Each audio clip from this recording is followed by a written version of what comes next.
encore un motif de fierté.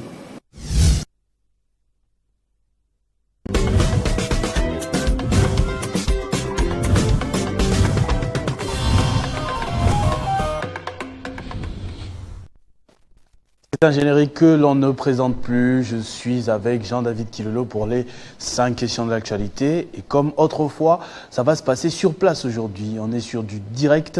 On a l'honneur de recevoir le bishop Lambalamba, sa grâce, le responsable de l'OSEC, avec qui on va parler de son organisation aujourd'hui. Certainement, vous voyez des pancartes de gauche à droite dans la rue. Moi, personnellement, je tombe très souvent sur ça, rond-point des Huileries, là, pas très loin du rond-point de Jekoko Moulumba. Je vois sa grâce,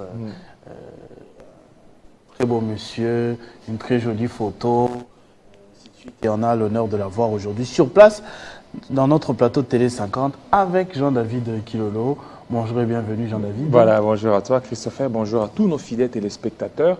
On est là, on va parler beaucoup plus des réformes au sein de l'Église. Hein. L'Église, vous savez, l'Église du Réveil. On va essayer un peu d'en parler de l'OSEC, parler aussi, est-ce que l'OSEC constitue aussi ce sacre au sein des Églises des Réveils. On va essayer d'en parler avec le pasteur, le bishop Sa Grâce Lambalamba, qui dirige une grande communauté Kamense, presque partout au monde entier. Nous allons essayer d'analyser toutes les problématiques avec lui. Alors, d'entrée des jeux, on aimerait un peu savoir, on vous a reçu la fois dernière, beaucoup de gens aimeraient savoir en quelques mots la structure OSEC. Ça veut dire quoi? Bon, comme son nom l'indique, hein, OSEC, ça veut dire Ordre supérieur épiscopal du Congo. Alors, c'est un organe qui est bien différent de confession religieuse. La plupart de gens confondent une institution comme un organe de régulation, d'interface, avec une confession religieuse. Les confessions religieuses, vous connaissez, il y en a, catholiques, protestants, ECC, RC, Union d'églises indépendantes, ainsi de suite, kimbanguistes, sont des confessions religieuses.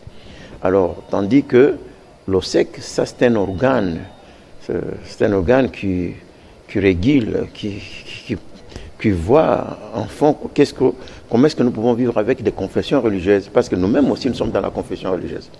C'est bien, je voudrais peut-être préciser. Oui, parce qu'on a suivi, il y a eu des formations des pasteurs, des formations des hommes de Dieu, et pourquoi organiser toutes ces formations? Oh bah, c'est ça. Vous savez, notre pays traverse un moment très difficile. Hein? Pour les Congolais, ils sont là, ils sont habitués à tout voir en mal, tout critiquer, ainsi de suite. Mais nous appelons ça les grands esprits cherchent des solutions. Tandis que les esprits faibles sont là pour critiquer, ainsi de suite. C'est vrai, ce pays a besoin des hommes de Dieu pour que ça change. Alors, ça ne peut pas changer autrement, c'est pratiquement impossible. Et chaque pays a aussi sa façon de vivre, comment Dieu l'a créé, ainsi de suite. Chez nous, c'est un pays prophétique, un pays qui a des litiges avec Dieu. Il faudra à tout prix que les hommes de Dieu puissent diriger ce pays. Je vais vous dire, vous savez, dans ce monde, on dit que éduquer une femme, c'est éduquer toute une nation. Alors, si nous considérons ça dans le cas de l'Église, au lieu de condamner, parce que la plupart des gens condamnent la prolifération des églises, c'est trop maintenant, c'est n'importe qui se réveille. Moi, je pense que c'est une richesse aussi pour nous. La richesse dans le sens que si nous comprenons que ces gens-là, ces pasteurs, tous ceux qui sont les 100% de chrétiens ou 100% de la population congolaise, on peut dire 90% sont dans les églises.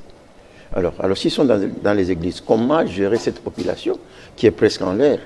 Il faut maintenant gérer la mère qui est le pasteur. Parce que l'église est considérée par Dieu comme étant une épouse.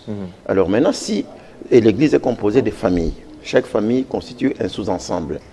Si aujourd'hui, famille A, c'est une famille troublée, désordonnée. Famille B, c'est une famille troublée, désordonnée. Telle famille, toutes ces familles là-bas se mettent ensemble, constituent un ensemble qu'on appelle une église. Si cette église-là est constituée des familles troublées, désordonnées, l'église sera désordonnée. On prend 1000 églises par exemple, nous disons voilà les 1000 ou les 2000 forment maintenant la nation congolaise. Et si toutes les 2000 familles sont des familles désordonnées, c'est que le pays sera désordonné. Raison pour laquelle on doit rentrer à la base, essayer d'éduquer les hommes de Dieu, qui sont les pères des gouvernants et des gouvernés. Et si nous arrivons à bien former les hommes de Dieu, les enlever dans des systèmes du n'importe quoi, par la comédie sur des chaînes de radio, de télévision, sur des TikTok, vous sentez que le pays est un peu en l'air. Hein? Donc il faudra que ces hommes de Dieu soient formés. Raison pour laquelle vous avez vu, nous avions sur le CESAC, nous avions aussi la Cour constitutionnelle, nous avions le changement de mentalité, et nous avons parlé sur la déontologie et l'éthique pour les hommes de Dieu. À cette fin-là, nous voulons former les hommes de Dieu responsables, le réunir, les capitaliser, enfin d'éduquer la population congolaise. Donc vous voulez être un organe, pas une confession religieuse? Non, nous ne sommes pas une confession. Vous êtes différents d'une confession Très religieuse. différents. Nous ne sommes pas une confession religieuse, nous sommes un organe. Chez nous, nos membres, il y a des gens qui viennent de toutes les confessions religieuses. On n'a rien à voir avec des confessions. Et encore moins, nous ne sommes pas une église. Nous sommes juste un organe dans lequel il y a des églises, il y a des pasteurs, il y a des responsables, il y a des évêques, de toutes confessions religieuses confondues. Le mal est profond au sein des églises. Est-ce que vous croyez, avec la mise en place de cet organe, que les choses peuvent changer? Je venais de le dire. Si nous arrivons, et si les hommes de Dieu arrivent à nous comprendre et à voir ce que nous sommes en train de faire, c'est-à-dire accepter qu'ils soient enseignables. Parce que vous voyez le problème sur lequel je parle des églises. Prenons une église désorganisée. Dans le sens que, dans cette église, vous allez voir le pasteur. Je parle clairement de ceux qui font des mauvaises pratiques. Laver les femmes nues dans les églises, ça, nous avons des images. Faire des fausses prophéties, faire des maquillonnats, comme on les dit, amener des gens pour donner des faux témoignages. Pourquoi ils le font? Moi, je ne suis pas là pour condamner, mais nous disons que est-ce qu'il n'y a pas moyen de mettre des choses au propre? Pourquoi ils le font? Qu'est-ce qui motive leur... Peut-être la célébrité, ils veulent que leur église s'épanouisse. Et c'est ça le mal. Parce que les gens vont suivre le témoignage, beaucoup de gens vont accourir. C'est un peuple qui n'est pas bien éduqué, un peuple qui accepte, un peuple naïf. Parce que si nous arrivons à mettre de l'ordre chez les hommes de Dieu d'abord, les encadrer, parce qu'il y en a ceux qui sont serviteurs de Dieu, ils ont été appelés par Dieu certainement, il y en a d'autres qui, par aventure, commencent comme ça et ça marche et ils continuent. Il y en a d'autres appelés par Dieu, mais ils ont manqué l'encadrement. Ouais, alors c'est ainsi que l'OSEC voit tout ce mal là-bas. Les brouillis, les désordres, les ici, le mal, des faux témoignages, de fausses pratiques. Alors nous pensons qu'avec l'aide de Dieu, si nous mettons de l'ordre dans ce secteur, parce que si le pasteur est bien éduqué et bien formé, il aura une église qui est bien éduquée, que nous appelons une famille. Et cette famille là-bas, ce sont ces gens-là qui sont dans des institutions, qui sont là. Alors c'est vrai que Dieu nous donne cette chance d'avoir les hommes de Dieu responsables. Les hommes de Dieu qui craignent Dieu, qui font les choses pour la gloire de Dieu et non pour le marketing, comme on venait de le dire. Alors voilà pourquoi nous disons que l'OSEC est là pour remettre de l'ordre. Vous pouvez voir un homme de Dieu qui passe devant la télé, il s'attaque au gouvernement. Il y a des gens qui pensent que parfois l'OSEC, il y a ceux qui m'ont dit ça, est-ce que l'OSEC n'est pas un truc du pouvoir pour museler ou bien pour empêcher les hommes de Dieu qui veulent parler contre... Non, nous devons rester tels que Dieu. Nous sommes apolitiques. Mais nous voyons très mal comment un groupe de gens, ou bien une église, ou bien, ce n'est pas une confession, qui va s'aligner soit au pouvoir, soit à la politique. Non, soit au pouvoir, soit à l'opposition. Pas du tout. Il faudra que l'homme de Dieu soit au milieu, que l'homme de Dieu dise ce que la Bible dit. La Bible nous dit de prier pour ceux qui nous gèrent. Et puis ici, vous voyez l'histoire de l'Église. Il y a de temps, depuis 1800, depuis même 1517, avec la réforme de Martin Luther, il y a eu des formations jusqu'au point que on a accepté de salariser des pasteurs, ainsi de suite, que les églises qui étaient liées à l'État. Il y a eu aussi des églises qui ont été séparées de l'État. Mais la place de Dieu, la place d'un homme de Dieu, c'est d'être là pour dire rien que la vérité. La vérité veut dire, on laisse les politiciens faire ce qu'ils doivent faire. Nous ne devons pas nous ingérer dans leurs affaires. Mais nous devons soutenir la population dans le sens que le pasteur doit d'abord être un modèle. Nous sommes la lumière du monde. La lumière du monde, c'est-à-dire nous sommes là pour voir qu'est-ce qu'il faut faire pour que la population se retrouve. Voilà, du moins, nous pensons que nous sommes capables de faire quelque chose de bon parce que Dieu a déjà préparé cela. Et nous avons plusieurs pasteurs. Il y en a partout. Au Congo, il y a des églises dans chaque rue.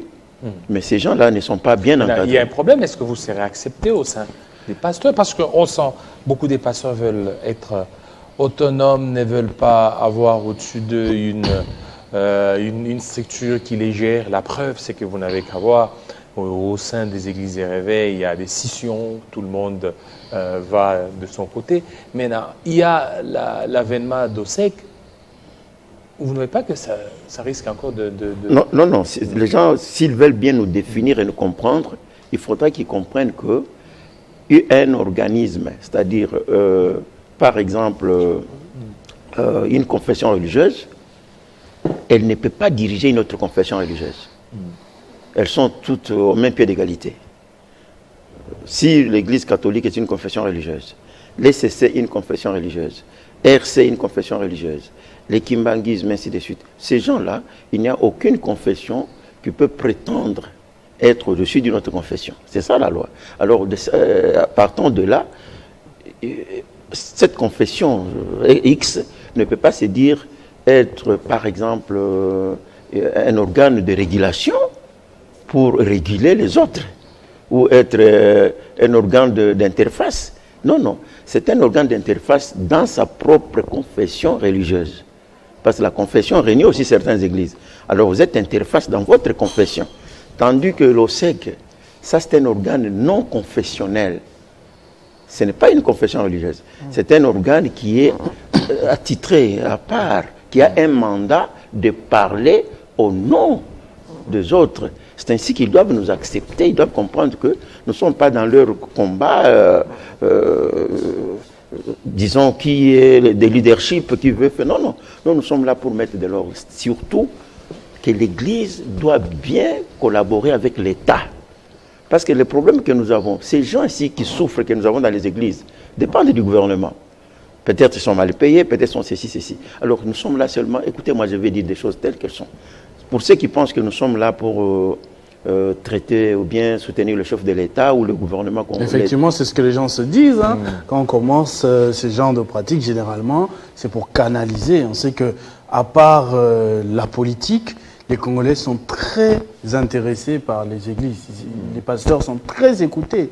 Alors, on se dit que vous voulez canaliser peut-être. On se souviendra, 2016, 17, 18, c'est vraiment l'Église qui était au premier front pour réclamer le respect de la Constitution, pas de troisième mandat. C'est entre guillemets l'Église qui a fait partir l'ancien président Joseph Kabila. On se dit aujourd'hui que Félix Tshisekedi, prévoyant, veut déjà mettre toutes les confessions religieuses dans sa poche pour ne pas se retrouver dans un affrontement d'ici 2028. Des dissidences, Non, ça ce sont les gens qui lisent très mal l'histoire.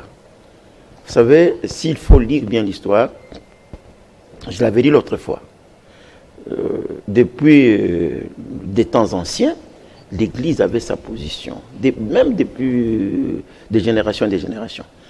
Avec l'avènement de la réforme, là où les catholiques se sont séparés de protestants, il y a eu aussi d'autres réformes là-dedans.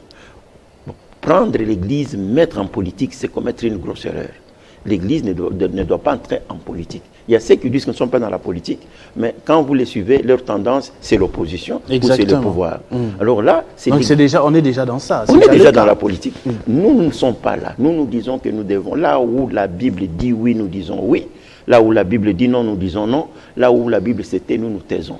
vous pouvez changer, laissez-moi vous dire la vérité. Vous pouvez, parce que vous avez parlé du chef de l'État qui était parti l'ancien, et puis le nouveau. Vous êtes quand même conscient que le rôle a joué, l'Église a joué un grand rôle pour son départ. Un mauvais rôle qui a été mauvais ou bon, mais un grand rôle. Imposé. Ça a été imposé par un système qui n'était pas bon. Mais maintenant, il faudra que l'Église elle-même se prenne en charge. Je veux dire quoi?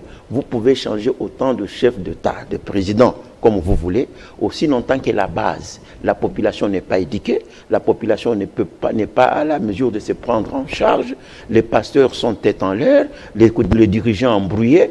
Je vous dis que ça ne restera jamais.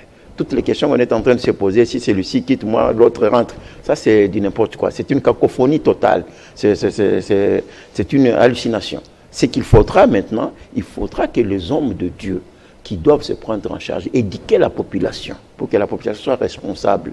De là sortira maintenant les vrais responsables qui peuvent diriger ce pays. Si on comprend bien, vous, ce que vous cherchez, c'est l'ordre, c'est la discipline, c'est une certaine cohésion. Absolument. Dans le corps du Christ en général, peu importe les confessions religieuses. Oui, oui. Mais s'ils vous répondent que l'esprit n'obéit pas à cette démarche-là, que nous, c'est un peu trop physique. Écoutez, le Saint-Esprit ne nous a pas inspiré cela. On doit d'abord entrer en retraite avant d'adhérer à votre démarche. Nous ne sommes pas nouveaux dans la scène religieuse.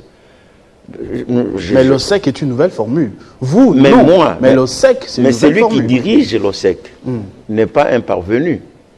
Je suis un pasteur. J'ai commencé, la plupart des gens connaissent comment Dieu nous utilise dans le miracle, les miracles extraordinaires. Pas des choses de montage. Les jambes qui poussent, les femmes qui n'ont pas de matrice, des trompes qui mettent au monde, les gens qui n'ont pas Dieu, les orbites vides, les yeux poussent. Nous avons des... Tout le monde sait ça. Donc du côté spirituel, on ne peut pas dire non. Parce qu'ils savent que Dieu nous utilise dans ce sens, depuis des années. Ça fait 42 ans que je suis dans le ministère. Avec les mêmes miracles, ça ne change jamais. Et en plus, je suis équilibré, je suis docteur en théologie. Il y a des gens qui ont dit non, ceux qui ont le Saint-Esprit ne peuvent pas croire à la théologie. J'avais fait la différence dans notre génération. J'ai étudié, je suis professeur de théologie, je connais bien la théologie. Si quelqu'un nous dit que l'Esprit ne nous a pas dit ça, qu'il nous montre là où c'est écrit, qu'il nous dise voilà, parce que la loi elle-même nous dit que vous ne devez pas troubler l'ordre public. Alors ça c'est la loi congolaise. C'est dans notre constitution. Et la Bible nous dit la même chose. Si quelqu'un trouble l'ordre public, il ne veut pas s'aligner pour qu'il y ait de l'ordre, parce que nous sommes fatigués avec la population. On ne peut pas changer l'équipe qui gagne. Mais si l'équipe n'a pas gagné, on doit revoir notre façon de voir les choses. Lorsque nous revoyons la manière, nous comprenons réellement que le problème n'est pas là où les gens parlent. Le problème est dans la population. Et la population est gérée par les hommes de Dieu. Quel genre de sacrificateurs? Il faudra maintenant corriger les sacerdoces, les gens qui dirigent la population. C'est pour un temps. Vous ne venez pas imposer des prédications, des systèmes de pensée. Non, on n'a rien à voir. Réduire la liberté d'expression. Non, on n'a rien à voir. C'est ainsi que nous avions appelé le CESAC. Le président du CESAC était venu pour éduquer. Nous aurons d'ailleurs une formation d'ici là. Nous allons voir toutes les chaînes chrétiennes, toutes les chaînes religieuses. Nous devons former les hommes de Dieu. Qu'est-ce qu'il faut dire et qu'est-ce qu'il ne faut pas dire. Il ne faut pas donner un message genre, voilà, maintenant, les militaires sont en train, ne font absolument rien. Bon, voilà, des messages de genre de susciter, de créer, d'inciter les gens là. Il y a des pasteurs qui vont en prison pour ce genre de messages. On se souviendra au Katanga, l'ancien président de la CENI. Il a purgé une peine de prison à cause d'une prédication, je crois. Voilà, avec ces gens-là, nous allons dire aux hommes de Dieu qui passent sur des chaînes de radio et de télévision, qui que vous soyez, catholiques, protestants, ils doivent s'aligner. La crainte, l'amour de notre pays. Vous savez, les autres peuples évoluent parce qu'on inclique à la jeunesse à bas âge, voilà, ce pays, c'est votre pays, vous êtes le meilleur, vous êtes comme ça. Ça, c'est nous. Mais au Congo, non. Ça ne sert à rien. Donc ça entre dans la tête des gens. Et les jeunes gens sont là pour faire l'évasion, quitter l'exode, aller en Europe. C'est tout ce qu'il y a. On ne forme pas les enfants pour vivre au Congo et aimer le Congo. Et les hommes de Dieu, au lieu de prêcher, sont dans des pratiques pour la popularité, pour faire ceci, devenir ainsi de suite, la célébrité, comme il a dit. Nous voulons recadrer toutes ces choses. Les hommes de Dieu sont des stars. Ah, ouais. C'est pour ça même que quand vous dites laisser ça que va donner une séance de travail ou quoi au pasteur, est-ce qu'ils seront suffisamment humbles pour écouter un jeune garçon comme Christian Bossembe en train de leur donner... de donner non, il faut dire ci, il ne faut pas dire ça et tout ça. Mais non, nous sommes là pour donner des grandes lignes. Si vous ne les faites pas, après ça, il faut vous attendre au retour de flamme. Parce qu'il y aura... Nous allons voir si vous commettez une bêtise. C'est ainsi que nous avons dit que l'OSEC n'impose pas quelqu'un à être notre membre. Soyez notre membre, vous-même consciemment, parce que nous luttons pour ce pays. Donc, vous le voulez ou pas, vous êtes membre de l'OSEC? Non, pas tellement comme ça, mais faites-les par la bonne foi. Parce qu'après cela, dès que vous commettez une bêtise, nous allons vous dénoncer. Si vous troublez l'ordre... Nous dénonçons. Vous troublez l'ordre public. Donc c'est comme CESAC, hein, au sein de... Oui, c'est ça qu'on a l'obligation de participer. Ouais. Hein, on va dire c'est un peu comme la société civile. Hein, un peu dans ce format-là. Ici, nous demandons aux hommes de Dieu de comprendre que nous avons une seule lutte, que le peuple congolais se repose. Nous avons besoin de la paix, nous avons besoin de vivre le bonheur que Dieu nous a donné. Pour y arriver, on doit préparer la mer qui est la casserole, que nous appelons pasteur, prêtre, qui doit savoir comment éduquer la population pour que nous puissions arriver là où nous voulons. Mais si nous continuons dans ces cercles vicieux, là où on ne voit que le mal, non, celui-là a échoué. Non. Un jour, je disais une blague, je disais pour l'Église catholique, je disais, bon, si aujourd'hui c'est que nous sommes l'Église catholique qui est aussi pour beaucoup. Pourquoi? Parce que c'est elle qui a formé tous les politiciens depuis l'indépendance, depuis même avant l'indépendance. Tous ces gens qui nous ont gérés ou qui gèrent mal, c'est un produit de l'Église catholique. Mais pourquoi? Pas tous, hein? Mais non, j'ai dit d'une manière générale jusqu'à maintenant, quoi. Parce que vous allez me dire... On connaît des athées... Non, prenons d'abord le temps de... Formation, pas de la formation. Formation à l'école. Oui, à l'école, je parle de l'école. Ok, l'école. Il fallait commencer là, par la bonne formation. Peut-être les conséquences seraient autres. Je ne dis pas la formation politique, non, l'Église, je parle de l'Église catholique qui nous a tous formés. Un meilleur formateur que les établissements catholiques. Attention, c'est là où il y a des choses. Moi, je ne suis pas contre l'Église catholique, il y a des gens qui pensent comme ça. Moi, je suis un historien.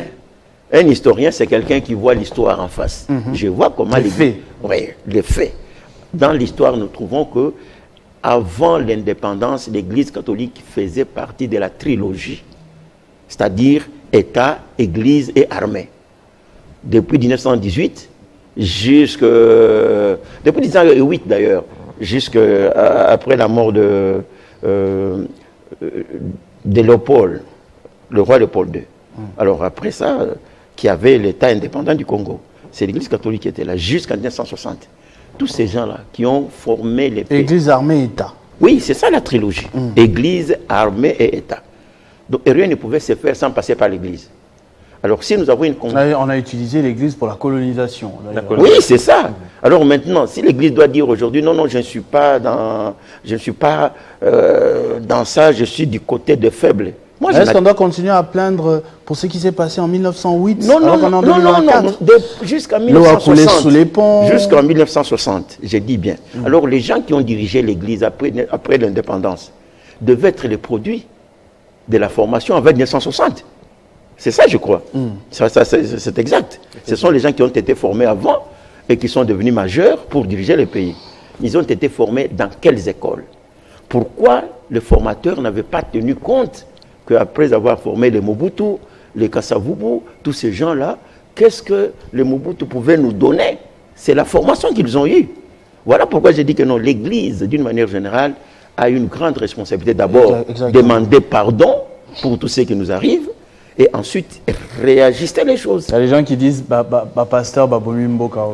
Bon, il est dit, au lieu de réveiller les gens, les pasteurs endorment les gens. Et c'est ça ce que nous disons. Pasteur, il faut éduquer maintenant le pasteur. Parce que si les pasteurs sont bien éduqués et ils savent ce qu'ils sont en train de faire, je vous dis, le pays va changer. Il ne faut pas seulement les condamner.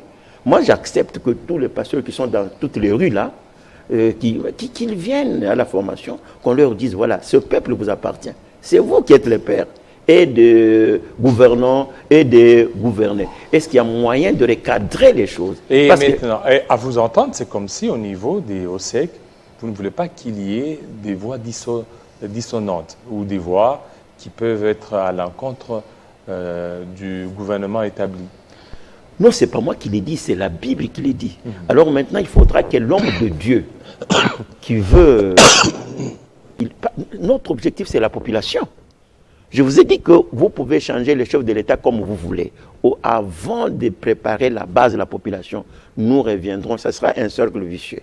Nous sommes en train de tourner. Maintenant, il faut briser la glace. Il faut commencer par quelque part. Et quelque part, c'est la formation d'abord du pasteur, l'encadreur qui est la mère, qui est la casserole. Et en plus, aller aussi à l'éducation. Les enfants doivent apprendre à aimer le pays, doivent apprendre à aimer le Congo.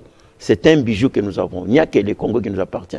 Au lieu d'entrer dans des politiques le lendemain, qui a fait ça, il faut les tuer, il faut enlever. Ce sont des bruits qui sont sur des réseaux sociaux qui nous amèneront nulle part. Je prends ma responsabilité. Je parle, je connais la Révolution. Je connais avec Abraham Lincoln, je suivais son histoire. Depuis 1863, qu'il avait tout ça. Prenez Martin Luther King. 1963 aussi, il a été assassiné en 1968. Vous voyez les gens comme Thomas Sankara parler des gens, même les discours de Mobutu, tous ces gens-là, lorsque vous lisez Mandela, vous lisez tous ces gens, vous allez comprendre qu'un réformateur, un visionnaire, on ne les comprend jamais. On les comprend toujours avec retard. En retard, on va dire, ah, c'est ce qu'il disait. Ici, nous sommes en train de dire que ce pays, c'est un bijou. Ces pays, c'est un paradis. Mais comment y arriver? Changeons de système. Arrêtons le système de parler en désordre, de critiquer. Le pouvoir est composé des hommes. Mais il faut changer ces hommes-là. C'est ainsi que nous avons le changement de mentalité. Il ne faut pas toujours... C'est une personne morale. Le pouvoir a fait, le pouvoir... Mais non. On doit arrêter avec ce système, résoudre les problèmes. Allons à la source. Pourquoi ça ne marche pas? Ça n'a pas marché avec Mobutu. Vous connaissez la conséquence, comment ça n'a pas marché avec Mouzé, qui a été malheureusement assassiné. Kassavou, vous n'en parlons même pas. Ça n'a pas marché avec Joseph. Et même si nous mettons, Tshisekedi, si ça ne marche pas, ce n'est pas dire que non, ça n'a pas marché avec lui. Non, c'est nous, la population. Il faudra maintenant aider le gouvernement à bien marcher. Nous avons une mission. Oui. Mais oui, les réformes, mais ces réformes-là, pour que les gens s'adaptent là, ce n'est pas facile. Et vous l'avez dit d'ailleurs, que les gens comprendront peut-être après. Oui. C'est-à-dire que les réformateurs ne sont pas compris à l'immédiat. Vous ne faites pas face aussi à cette réalité-là. Oui, on ne peut pas on doit commencer. Même s'ils ne seront pas compris, nous, quand même, nous allons jeter des bases. Nous allons commencer, les gens comprendront. Et surtout, nous demandons aux hommes de Dieu de nous comprendre. Parce que s'ils nous comprennent, ce pays ne prendra pas 2 ans. Je vous dis la vérité. 2 ans, ça peut changer parce que Dieu a déjà tout mis. Nous avons la richesse, nous avons les hommes, la population est préparée, comme vous venez de le dire. C'est une population qu'on peut être religieuse. L'Église catholique réunit des milliers de gens. Si aujourd'hui l'Église catholique dit aux chrétiens catholiques, aujourd'hui personne ne va dormir sur son lit. Il faut dormir par terre. Ils le feront. C'est ça l'Église. Donc, en vérité, vous voulez que l'Église puisse faire le travail de l'État? Non, nous avons notre travail. C'est un peu ça, en quelque sorte. Non, nous sommes la lumière du monde. Nous sommes les seuls. C'est nous qui... Soit que l'Église soit le porte-parole de l'État, soit que l'Église fasse le travail de l'État. Non, nous devons séparer les choses. Que l'Église prépare la population au développement, par exemple, à l'économie, que l'Église ne s'ingère pas dans la politique. Donc que l'Église fasse confiance à l'État dans ce cas. Bon, oui, fasse confiance. Parce que quand l'Église va préparer la population au développement, si après le développement ne vient pas, la population va se fâcher contre l'Église. Non, comment est-ce que ça ne va pas venir? C'est l'homme qui est responsable. Nous sommes responsables de notre vie.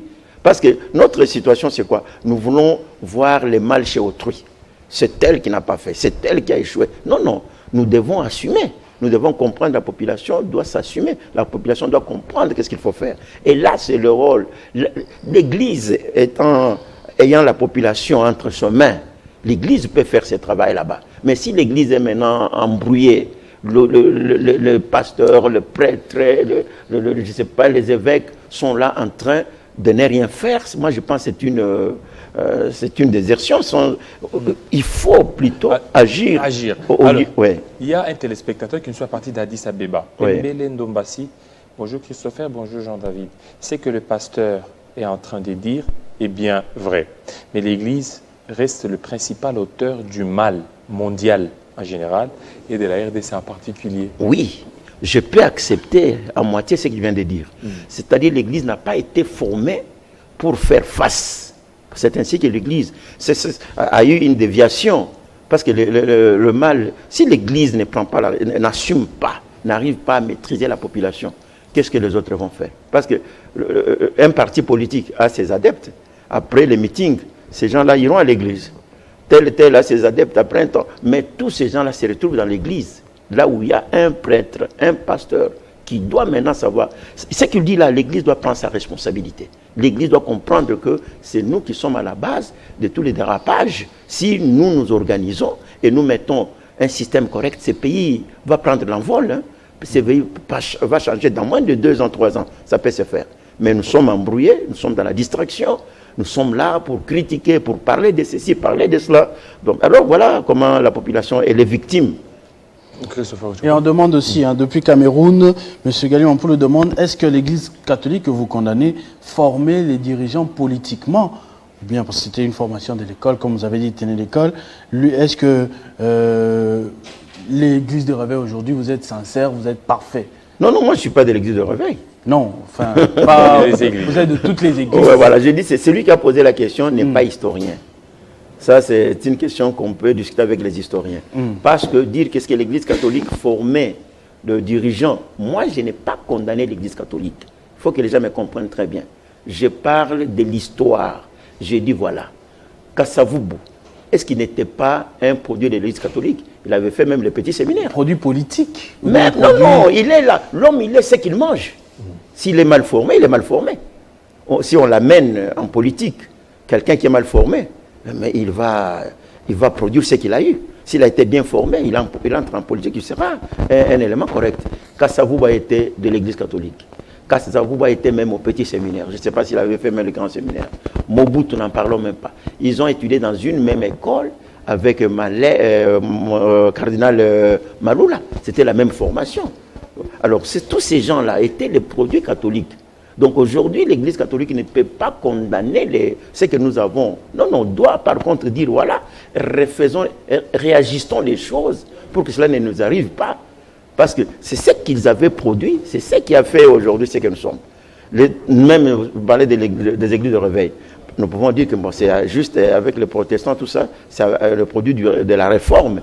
Mais bien avant cela, tous ces gens-là, nous tous, nous sommes catholiques d'origine. Nous venons de l'Église catholique. Alors, vous n'êtes pas de l'Église des Réveils, vous êtes d'où alors? Notre origine, je dis bien. L'origine, c'est... Tout à l'heure, vous avez dit que vous n'êtes pas de l'Église de Réveil. Pardon? Tout à l'heure, j'ai dit que tous, que ce soit l'Église catholique, que ce soit...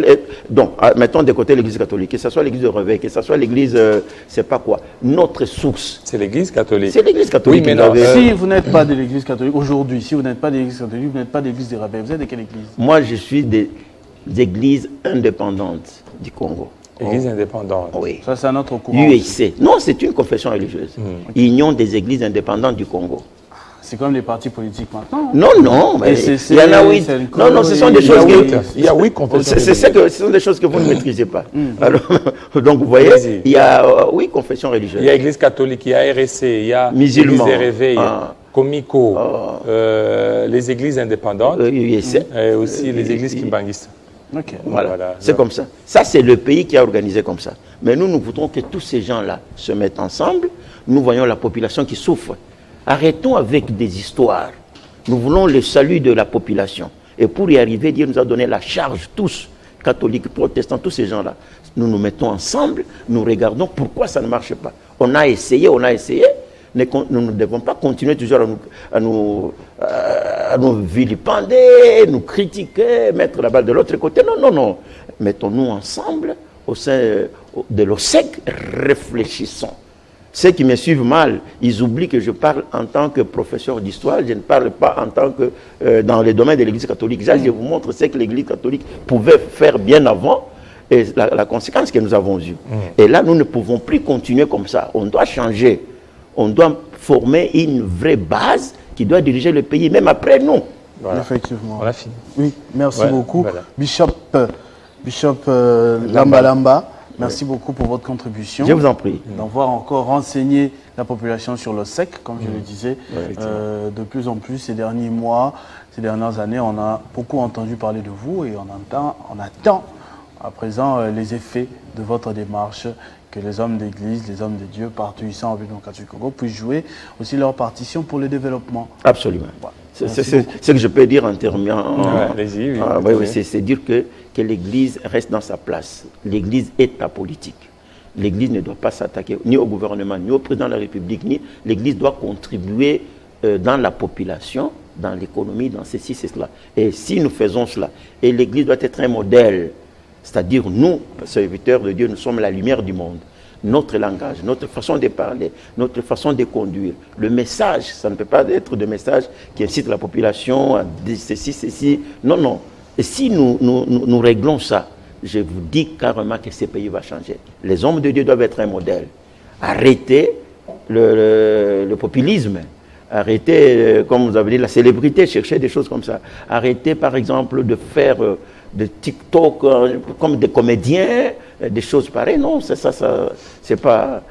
ça ne tient pas la route. Technologie oblige. Non, mais les TikTok comme ça, ils s'adaptent. Le TikTok de l'éducation, d'accord, mais le TikTok pour faire rire les gens, vous voyez que ça n'a aucune base. On ne peut pas faire ça. Nous devons faire des choses qui sont correctes pour l'éducation de la population. Voilà, ça c'est un message que les gens doivent comprendre, qu'ils cessent de dire que non, nous sommes là pour le pouvoir. Non, nous sommes là pour remettre des choses en ordre. Merci. Merci beaucoup, Bishop. Merci beaucoup, Jean-David Kilolo, pour ce numéro des 5 questions de l'actualité. On souffle quelques minutes avant de continuer.